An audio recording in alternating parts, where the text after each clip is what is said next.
আসসালামু আলাইকুম, কি অবস্থা সবার? কেমন আছেন? ডিবি থিমের বেসিক ক্লাসের আজকের 2 নম্বর পর্বে আপনাদের সবাইকে স্বাগতম। আজকের পর্বে আমরা মূলত ডিবি থিম ডাউনলোড করব এবং এপিআই কি দিয়ে অ্যাক্টিভ করে স্টেপ বাই স্টেপ আপনাদের প্রসেসটা আমি বোঝানোর চেষ্টা করব। তাহলে চলুন আমরা মূল কাজে চলে যাই। তো ফার্স্ট টাইম আপনি আমাকে ফেসবুকে নক করবেন যে ভাই আমার ডিবি থিম লাগবে, আমি আপনার প্রিমিয়াম মেম্বার, দেন আমি আপনাকে ডিবি থিমের লিঙ্ক দিয়ে দিব। তো লিঙ্ক দিয়ে দেওয়ার পর আপনি ডাউনলোড করে নেবেন। তো আমি আমার ফোল্ডারে চলে যাই যেখানে আমি থিম রাখছি। তো দেখুন এই ধরনের একটা লিঙ্ক আপনাদেরকে আমি প্রোভাইড করব, দেন আপনারা জাস্ট এই লিঙ্কটা ব্যবহার করে আপনি এখান থেকে ডাউনলোড করে নিতে পারবেন। কিন্তু এখানে একটা বিষয় আছে, আপনার পিসিতে যদি কোনো অ্যান্টিভাইরাস থাকে তাহলে কিন্তু আপনি এটা ডাউনলোড করতে পারবেন না। ঠিক আছে, কিছু আমাদের সচরাচর আমরা জানি কিছু কিছু পিসিতে অ্যাভাস্ট অ্যান্টিভাইরাস ব্যবহার করা হয়। তো সেই অ্যাভাস্ট অ্যান্টিভাইরাসটা যদি থাকে তাহলে আপনি এখান থেকে ডাউনলোড করতে পারবেন না, ডাউনলোড নট ফাউন্ড দেখাবে। তো এই কারণে আপনাদের পিসিতে যদি অ্যাভাস্ট অ্যান্টিভাইরাসটা থাকে সেই ক্ষেত্রে আপনি এটা আনইনস্টল করে ডাউনলোড করে নেবেন। ঠিক আছে, তো ডাউনলোড কীভাবে করবেন, জাস্ট এই ডাউনলোড বাটনে ক্লিক করবেন।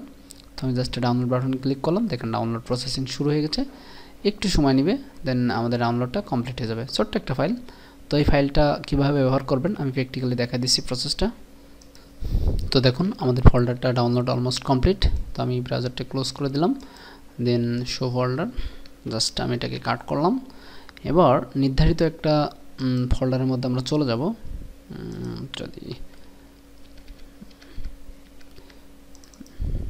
যদি ডিবি থিম ক্লাস, ওকে, দেন আমি এখানে থিমটা পেস্ট করলাম। এবার জাস্ট আমি থিমটাকে আনজিপ করলাম। অবশ্যই আপনাদের পিসিতে উইন্ডোজ সফটওয়্যার থাকতে হবে, নাহলে কিন্তু আপনি ফোল্ডারটা আনজিপ করতে পারবেন না। ঠিক আছে, তো এই বেসিক বিষয়গুলো অবশ্য জানেন, জিপ আনজিপ কীভাবে করতে হয় এটা আমি আর কথা বলতেছি না। তো দেখেন আমি আনজিপ করার পর আমরা এই একটা ফোল্ডার পেলাম। এই ফোল্ডারের মধ্যে আমরা দুইটা ফোল্ডার পাবো, একটা হচ্ছে মূল থিম আর হচ্ছে এপিআই কি। ঠিক আছে, এখন প্রশ্ন হলো যে আমরা যে থিমটা পেয়েছি এটার কত ভার্সন কি এটা আপনাদের জানার দরকার নাই, এটা যে ভার্সন হয় হোক হোয়াটএভার, আমরা এপিআই কি দিয়ে আপডেট করে নিব।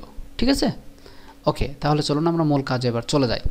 তো আপনি যে সাইটে প্র্যাকটিস করবেন সেই ডোমেনে ঢুকবেন। আমি জাস্ট আপনাদেরকে এই ডোমেনটাতে কাজ করে দেখাবো। আর আপনাদের যাদের python.io-তে ডোমেন নাই তারা অবশ্যই python.io-তে ডোমেন ক্রিয়েট করে রাখবেন। যখন ক্লায়েন্টকে ডিবি থিমের প্রজেক্ট প্রেজেন্ট করবেন, শো করবেন, তখন কিন্তু এই সমস্ত ডোমেন আপনাদের কাজে লাগবে। ঠিক আছে, এই সমস্ত প্রজেক্টগুলো আপনাদের কাছে থাকলে আপনারা কিন্তু এগুলা ক্লায়েন্টের কাছে দিতে পারবেন পোর্টফোলিও হিসাবে, তখন কিন্তু কাজ পাওয়ার অপরচুনিটি আরও বেড়ে যাবে। বিষয়টা বুঝতে পারছেন? আপনার ক্লায়েন্ট যখন কোনো আপনাকে নক করবে যে কোনো মার্কেট প্লেসের মাধ্যমে, তখন কিন্তু আপনার সাবজেক্ট ওয়াইজ আপনাকে নক করবে। যদি ডিবি থিম হয় সেই ডিবি থিমকে এগেনস্টে আপনাকে নক করবে, নক করে আপনার সাথে একটা আন্ডারস্ট্যান্ডিং শুরু করবে, কমিউনিকেশন শুরু করবে। তখন হট করে বলবে যে আপনার কোনো প্রজেক্ট আছে ডিবি থিম রিলেটেড, তখন কিন্তু আপনি এই সমস্ত প্রজেক্টগুলো মানে করে রাখলে আপনি কিন্তু ক্লায়েন্টকে বলতে পারবেন হ্যাঁ আমার প্রজেক্ট অলরেডি আছে অনেকগুলো, তুমি দেখতে পারো। ঠিক আছে, তখন দিলে আপনার কাজ পাওয়ার অপরচুনিটি 100% বেড়ে যাবে। ঠিক আছে, এই বিষয়গুলো মাথায় রাখবেন অলওয়েজ। এরকম সাবডোমেন ক্রিয়েট করে এই যে python.io থার্ড পার্টি ওয়েবসাইটে এই সমস্ত জায়গায় ওয়েবসাইট করে রাখবেন। ক্লিয়ার? লোকাল হোস্টে কাজ করার হ্যাবিটটা বাদ দেন। লোকাল হোস্টে আমাদের কাজ করে লাভ নাই, কারণ আমাদের ক্লায়েন্টকে তো প্রেজেন্ট করাতে হবে প্রজেক্টগুলো, তাই না? আমি যদি লোকাল হোস্ট করে আমার ওয়েবসাইটের ভিতরে রেখে দিই, এই পিসির মধ্যে রেখে দিই, তাহলে আমাদের কোনো ফায়দা হচ্ছে না। এই কারণে অলওয়েজ আপনারা লাইভ সার্ভারে কাজ করেন, প্রজেক্টগুলো সুন্দর করে ডাটা এন্ট্রি করে রাখবেন। এটা ডিবি থিম, এটা অ্যাভার্ড থিম, এটা এলিমেন্টাল ফেস বিল্ডার, এটা ভিজুয়াল ফেস বিল্ডার, এভাবে সুন্দর করে এক্সেল শিটের ভিতরে আপনি সাজায় রাখবেন। ঠিক আছে, ওকে, আশা করি বিষয়টা বুঝতে পারছেন। এবার আমরা ড্যাশবোর্ডে চলে আসলাম। আসার পর আমাদের থিম কোথা থেকে আপলোড করতে হয় এটা সবাই জানেন। তো জাস্ট আমরা রেফারেন্স থেকে থিমে চলে আসলাম, আসার পর জাস্ট অ্যাড নিউ এই বাটনটাতে ক্লিক করলাম, দেন থিম আপলোড, তারপর চুজ ফাইল। এখন প্রশ্ন হলো এই ড্যাশবোর্ডের মাধ্যমে অনেকের হয়তো বা থিম আপলোড হয় না। তো থিম আপলোড হয় না কেন, সেটা আপনাদের দুইটা সলিউশন আছে। সেটা ফার্স্ট সলিউশন হলো যে যদি এই ড্যাশবোর্ডের মাধ্যমে যদি থিম আপলোড না হয় তাহলে আপনারা cPanel-এর মাধ্যমে থিম আপলোড করবেন। আর এখানে অনেক সময় মেমোরি লিমিটের প্রবলেমের কারণে থিম আপলোড হয় না। ঠিক আছে, আমরা এই বিষয় নিয়েও কোনো একটা ভিডিওতে কথা বলবো। তো আমরা এখন ডিবি থিমটা জাস্ট আপলোড করি, চুজ ফাইল আমি ক্লিক করলাম, করে আমাদের সে কাঙ্ক্ষিত ফোল্ডারের ভিতরে চলে যাব যেখানে আমরা থিমটা ডাউনলোড করে রাখছি। তো আমি চলে গেলাম ডিবি ক্লাস এখানে, তারপর এই যে ফাইলটা আনজিপ করছিলাম সেই ফাইলটা জাস্ট এখানে ক্লিক করলাম, এই ফাইলটাকে আমরা জাস্ট আপলোড করব। আমি জাস্ট সিলেক্ট করে দিলাম, দেন ইনস্টল বাটনে ক্লিক করলাম, একটু ওয়েট করতে হবে আমাদের, দেন তারপর আমাদের ডিবি থিমটা ক্রিয়েট হয়ে যাবে, সরি আপলোড হবে। তো দেখেন এখানে আপলোড অলমোস্ট আমাদের কমপ্লিট, এখানে আমাদের কোনো ধরনের সমস্যার সম্মুখীন হয় নাই। আমি কিন্তু python.ioতেই কিন্তু কাজ করতেছি, ঠিক আছে। ওকে, এবার আমরা জাস্ট থিমটাকে এখান থেকে জিপ করতে করতে পারি, অ্যাক্টিভ করে দিতে পারি। ইভেন আমরা সাইড থিমটাকেও অ্যাক্টিভ করতে পারি। তো সাইড থিম অ্যাক্টিভ করে কাজ করাটাই সবথেকে বেটার হবে, কারণ ক্লায়েন্টের কাজ যদি আপনি করেন তাহলে সাইড থিম অ্যাক্টিভ করে কাজটা করবেন। তাহলে চলুন আমরা একটা চাইল্ড থিম তৈরি করে ফেলাই। চাইল্ড থিম কীভাবে তৈরি করতে হয় অবশ্যই সবাই জানেন। আমরা চাইল্ড প্লাগইন, চাইল্ড থিম আর মেইন থিম এটার মধ্যে পার্থক্য কী আমি সেটাও বলেছি। আপনারা অবশ্যই প্রিভিয়াস টিউটোরিয়ালে যারা দেখেছেন তারা অবশ্যই জানার কথা যে চাইল্ড থিম আর মেইন থিমের মধ্যে কী পার্থক্য। আমি এই বিষয়টা নিয়ে এখন আর কথা বলবো না, ঠিক আছে। চাইল্ড আচ্ছা, চাইল্ড বানানটা মিস্টেক করছি, সরি। আমি চাইল্ড থিম লিখলাম, সরি চাইল্ড চলে আসছে। তো এই যে চাইল্ড লেখার সাথে সাথে এখানে চলে আসছে, জাস্ট এক্স্যাক্টলি এই প্লাগইনটা, ঠিক আছে। ওকে, জাস্ট আমরা এখানে ক্লিক করলাম install, then second time active. Okay, এটা হয়ে গেল। এবার এটা ইনস্টল করার পর আমাদের প্লাগইনটি কোথায় গেল আমরা একটু দেখে আসি। এই যে টুলসের ভিতরে থাকার কথা, হ্যাঁ এই যে চাইল্ড থিম। তো তার আগে দেখেন এখানে আমাদের অনেকগুলা অ্যাভাটার থিমের যে প্লাগইন ছিল সেই প্লাগইনগুলো ইনস্টল রয়েছে, বাট আমরা এগুলো ডিলিট করে দিব। তো তাহলে চলুন আমরা ডিলিট করে দিই। জাস্ট আমি সিলেক্ট করলাম, এগুলো সিলেক্ট করলাম, আমাদের এগুলো প্রয়োজন নাই। যখন আমাদের ই-কমার্স লাগবে তখন আমরা এগুলো ইনস্টল করে অ্যাক্টিভ করে কাজ করব। তো আমরা আপাতত এখন ডিলিট করে দিই অপ্রয়োজনীয় থিমসগুলো, সরি প্লাগইনগুলো। যদি থিমস থাকে সেগুলোও করে দিবেন, এবং আপডেট চাচ্ছে কিছু, তো এগুলোকে আমরা আপডেট করে দিতে পারি। ওকে, দ্যাটস ইট। দেখেন এখানে এগুলো ক্লিন হয়ে গেল। এখানে কন্ট্যাক্ট ফর্মটা আমাদের লাগবে না, জাস্ট আমরা এটা ডিলিট করে দিলাম। ওকে, দ্যাটস গুড। এবার আমরা সাইড থিমটা ক্রিয়েট করব কোথায়, এই যে টুলসের উপর মাউসের কাছে রাখলাম, রাখার পর আমি সাইড থিমে চলে গেলাম। এবার এখানে আমাকে অ্যানালাইজ করতে বলছে যে সাইড থিম অ্যানালাইজ করুন যে কোন থিম হবে কি না দেও। জাস্ট আমরা ডিবি থিমে সাইড থিম করব, দেন অ্যানালাইজ ক্লিক করলাম। আমাদের প্রসেসিং চলতেছে ডিবি থিমে সাইড থিম হবে কিনা সেটা দেখার জন্য। তো অলরেডি ডিবি থিমে সাইড থিম ক্রিয়েট করা যাবে, এই যে আমাদেরকে অনুমতি দিয়েছে। সেই ক্ষেত্রে আমরা এখানে just create a new side theme এখানে ক্লিক করলাম। ক্লিক করে আমাদেরকে থ্যাংক ইউ জানাচ্ছে। ওকে, দ্যাটস গুড। আমরা অ্যাপিয়ারেন্স থেকে থিমে চলে গেলাম। থিমে আসার পর এই যে আমাদের ডিবি মেইন থিম আর এটা আছে ডিবি চাইল্ড।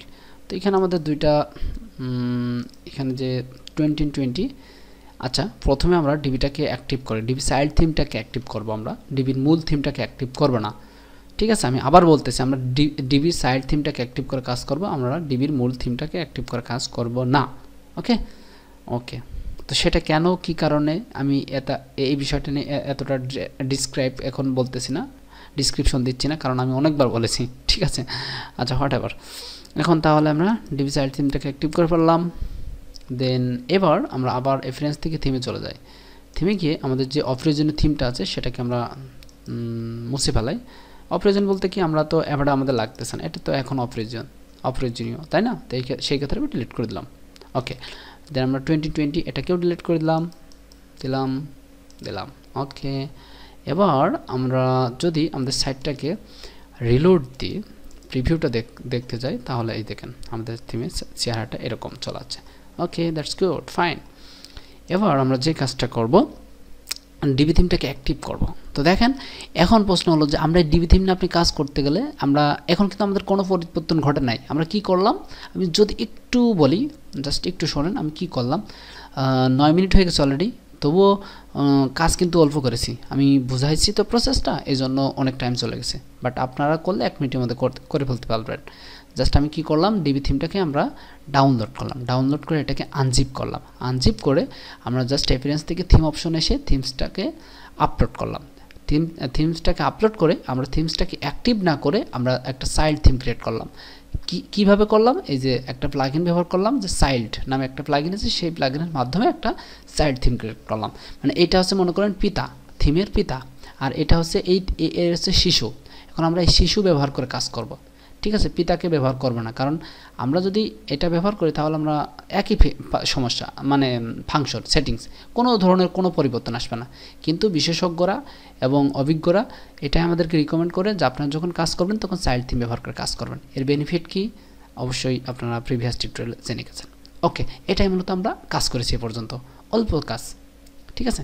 আশা করি এইটুক আপনাদের কোনো সমস্যা হবে না। আমি যে ডাউনলোড করলাম, আপলোড করলাম, ইনস্টল করলাম, সাইট থিম ক্রিয়েট করলাম, অ্যাক্টিভ করলাম, এটা আপনারা বুঝে ফেলছেন। ওকে, এবার আমাদের মূল কাজ, আমরা থিমটাকে অ্যাক্টিভ করব। তো এইটুক করার পর আমরা কি কোনো রেজাল্ট পেয়েছি? আমরা হ্যাঁ একটা রেজাল্ট পেয়েছি, সেটা হচ্ছে যে ডিবি নামে একটা মেনু পেয়েছি ওয়ার্ডপ্রেস ড্যাশবোর্ডে। এখন প্রশ্ন হলো এখানে আমাদের কি কাজ? এখানে মূলত ডিবি থিমের যে বর্তমান যে ভার্সনটা সেটা আমরা একটু দেখে আসি। আমি যদি রেফারেন্স থেকে আবার থিমে চলে যাই, ভার্সনটা দেখার জন্য আমাদের যে কোনো একটা থিমের উপর ক্লিক করে, যে ডিবি থিমের এখানে যে ভার্সন চলছে মেবি 3.32, আমি যদি এটাতে ক্লিক করি, এই যে 3.23, মানে খুবই ওল্ড ভার্সন, ঠিক আছে? এটাকে আমরা আপডেট করে ফেলবো, কিন্তু আপডেট করতে হলে অবশ্যই আমাদেরকে এপিআই কি ব্যবহার করতে হবে।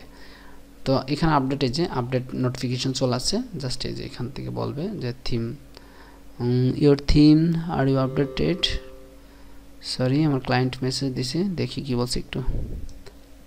ওকে, তো এখানে আমরা জাস্ট আপডেট, ওয়ার্ডপ্রেস আপডেট এখান থেকে মেবি নিবে না, তারপর আমরা দিয়ে দেখি ওয়ার্ডপ্রেস আপডেট নেয় কিনা।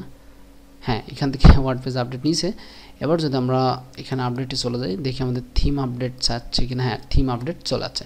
তখন দেখেন আমরা ওয়ার্ডপ্রেস আপডেট করছিলাম না বিধায় আমাদের কিন্তু থিম আপডেট নোটিফিকেশনটা আসতেছিল, ঠিক আছে? তাহলে চলুন আমরা এপিআই কি দিয়ে থিমটা অ্যাক্টিভ করার প্রসেসটা দেখে আসি। এপিআই কির জন্য আপনারা এই কোথায়, এই যে এপিআই এই ফোল্ডারটা ওপেন করবেন। আমি এই ফোল্ডারটা এখন ওপেন করতেছি না। এই ফোল্ডারটা ওপেন করলে আপনারা ইউজার নেম আর পাসওয়ার্ড পাবেন। তো ইউজার নেম আর পাসওয়ার্ড দিয়ে আপনারা লগ ইন করবেন। তো কীভাবে করবেন আমি সেটা একটু বলে দিই। জাস্ট ডিবি থিম অপশন আসবেন, আসার পর এই আপডেটে ক্লিক করবেন। তো এখানে জাস্ট ইউজার নেম আর এখানে পাসওয়ার্ডটা দিয়ে দিবেন, দিলে অ্যাক্টিভ হয়ে যাবে। তো আমি ভিডিওটা অফ করে ইউজার নেম পাসওয়ার্ড দিয়ে অ্যাক্টিভ করে নিচ্ছি, ঠিক আছে? তো দেখুন আমি ইউজার নেম এবং পাসওয়ার্ড এখানে বসিয়ে দিয়েছি। আপনারা ওই ইউজার নেম পাসওয়ার্ডটা বসিয়ে দেবেন। আমি যেটাতে কাজ করতেছি আপনাদের সেম ফাইলে আপনাদেরকে দিব। হ্যাঁ, আপনারা সেম প্রসেসে এভাবে বসিয়ে দেবেন, দেন জাস্ট সেভ চেঞ্জে ক্লিক করবেন। সেভ চেঞ্জে ক্লিক করার পর আরেকটা বিষয় দেখেন, এখনও কিন্তু আমি রিলোড দিইনি, জাস্ট সেভ চেঞ্জে ক্লিক করছি। এখানে দেখেন একটু এই যে এপিআই কি দিয়ে অ্যাক্টিভ করার পর আমাদের এখানে একটা পরিবর্তন ঘটবে, সেটা দেখানোর জন্যই আমি এখানে আপনাদেরকে বলতেছি।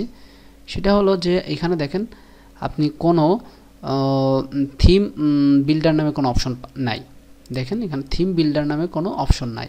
এখন আমরা এপিআই কি দিয়ে অ্যাক্টিভ করার পর দেখবেন এখানে থিম বিল্ডার নামে একটা অপশন চলে আসবে। এটাই হচ্ছে ডিবি থিমের ফ্রি এবং প্রিমিয়াম ভার্সনের মধ্যে পার্থক্য। আমি কি বিষয়টা বোঝাতে পারছি? আমরা যে এপিআই কি দিয়ে ইউজার নেম পাসওয়ার্ড দিয়ে ডিবি থিমটাকে অ্যাক্টিভ করলাম, ঠিক আছে? এই অ্যাক্টিভ করার ফলে আমরা একটা অপশন পাবো, সেটা হচ্ছে থিম বিল্ডার নামে, ঠিক আছে? সেই থিম বিল্ডারটা হচ্ছে মেইন কেন? সেই থিম বিল্ডার দিয়ে কিন্তু আমরা মূলত গ্লোবাল হেডার ফুটারটা করব। তো আমি জাস্ট এখানে একটা রিলোড দিলাম, দেখবেন যে এখানে থিম বিল্ডার নামে একটা অপশন চলে আসবে। তো দেখেন থিম বিল্ডার অপশনটা আমরা পাচ্ছি না, তবে আচ্ছা আমরা আপডেট করে আসি থিমটা। যদি আপডেট করি তাহলে অবশ্যই পাওয়ার কথা। জাস্ট আমি আবার ড্যাশবোর্ডে চলে আসলাম, আসার পর জাস্ট আপডেটে ক্লিক করলাম।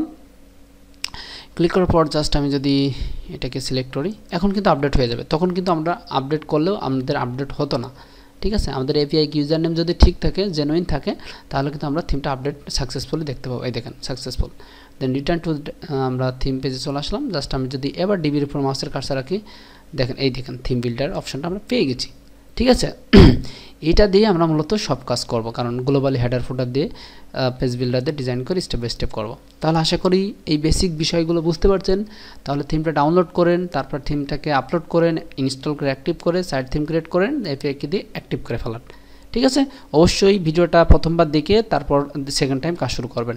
তারপর যদি সেকেন্ড টাইম কোনো প্রবলেম ফেস করেন, তারপর থার্ড টাইম প্র্যাকটিস নিজে আবার চেষ্টা করবেন। 4 নম্বর স্টেপে গিয়ে আমাকে নক দেবেন যে ভাই আমি পারতেছি না, আপনি এসে হেল্প করেন, আমি আপনাকে যে হেল্প করব। Okay okay, best of luck, bye bye, আসসালামু আলাইকুম।